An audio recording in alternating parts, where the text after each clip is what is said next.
Ang laki. Laking isda. Puta na, ilang kilos. Parang siguro mga 50 kilo yun. Hindi yung nahuli nilang ano. Hindi, isda. Lawagat.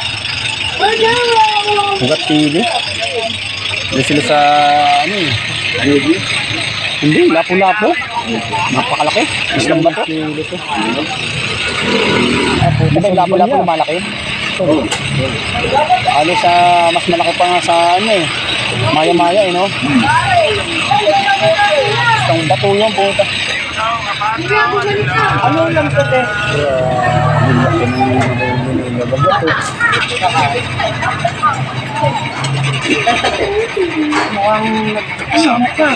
Oh, naglalay ba ko te?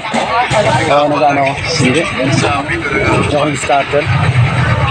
Parang ayaw mo na. Dami. Ano naman? Sarap na yung sabaw. Sarap na yung sabaw eh. Malinam-nam yun, no? Sarap ng pagkagawa nila ng sabaw, no? Malinam-nam.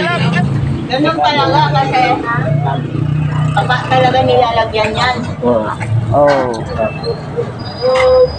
Lalo na pag sa labas siguro yan, no? Buta ng benta niyan.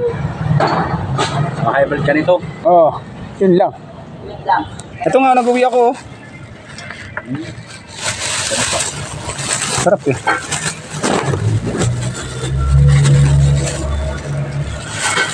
Butang muna. Pwede naman eh.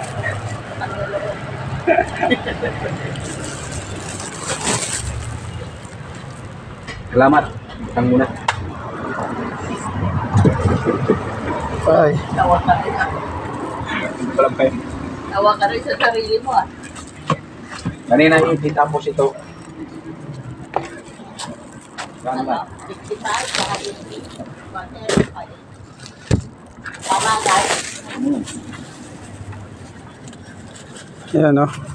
Ang dami na nahulin, lawagat. Ayan o, dito tayo muna.